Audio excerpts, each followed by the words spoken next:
ഇന്ന് നമുക്ക് കുക്കറിൽ ഒരു ഗ്രീൻ പീസിന്റെ മസാലക്കറി ഗ്രേവി ടൈപ്പിൽ ഉണ്ടാക്കിയെടുക്കാം. അതിന് വേണ്ടിയിട്ട് ഗ്രീൻ പീസ് ഒക്കെ നന്നായിട്ട് കഴുകി വൃത്തിയാക്കി എടുത്തിട്ടുണ്ട്.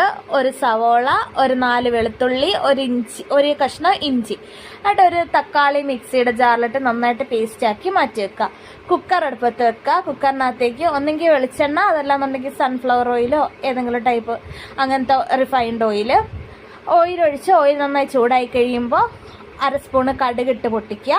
കടുക് നന്നായിട്ട് പൊട്ടി വന്നു കഴിയുമ്പോൾ ഒരു 1/2 സ്പൂണ് വലിയ ജീരകം ഇട്ട് കൊടുക്കുക. വലിയ ജീരകം കൂടെ മൂത്ത് വരുമ്പോൾ അതിനകത്തേക്ക് ഇഞ്ചിയും വെളുത്തുള്ളി ആദ്യം ഇട്ടിട്ട് ഒന്ന് ഇളക്കി കൊടുക്കുക. പെട്ടെന്ന് തന്നെ നമ്മളുടെ സവോളയും കൂടെ, ഒരു സവോള അരിഞ്ഞതും കൂടി ഇട്ട് കൊടുക്കുക. ആവശ്യത്തിന് ഉപ്പിട്ടിട്ട് ഒന്ന് ഇളക്കി കൊടുക്കുക. എന്നിട്ട് നമ്മൾ കഴുകി വെച്ചിട്ടുള്ള ഗ്രീൻ പീസും കൂടി ഇട്ടിട്ട് നന്നായിട്ട് ഒന്ന് മിക്സ് ആക്കി കൊടുക്കുക. ഇത് ഒരുപാടിട്ട് വഴറ്റൊന്നും വേണ്ട. ഇതിനകത്ത് കുക്കറിന് നമുക്ക് അടിച്ച് വെച്ച വിസിലൊക്കെ അടിക്കാനുള്ളതാണ്.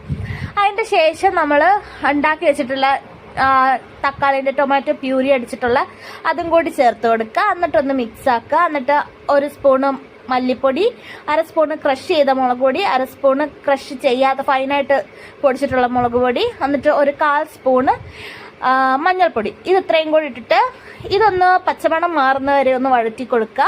ഇത് നന്നായിട്ടൊന്ന് വഴന്ന് വന്ന് കഴിയുമ്പോൾ ആവശ്യത്തിനുള്ള വെള്ളം ഒഴിച്ചു കൊടുക്കുക. ഞാനിപ്പോൾ മിക്സിയുടെ ആ ജാറിൽ തക്കാളി പേസ്റ്റ് ഉണ്ടാക്കിയ ആ ജാറിൽ തന്നെ വെള്ളം ഒഴിച്ചിട്ട് അതാ ഒഴിച്ചു കൊടുത്തത്.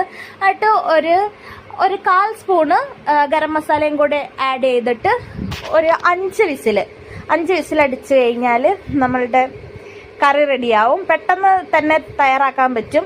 ഇതിപ്പോൾ ചോറിൻ്റെ കൂടെ ആണെങ്കിലും അപ്പത്തിൻ്റെ കൂടെ ആണെങ്കിലും ചപ്പാത്തീൻ്റെ കൂടെ ആണെങ്കിലും എല്ലാത്തിൻ്റെ കൂടെ സ്യൂട്ടായിട്ട് പൊക്കോളും.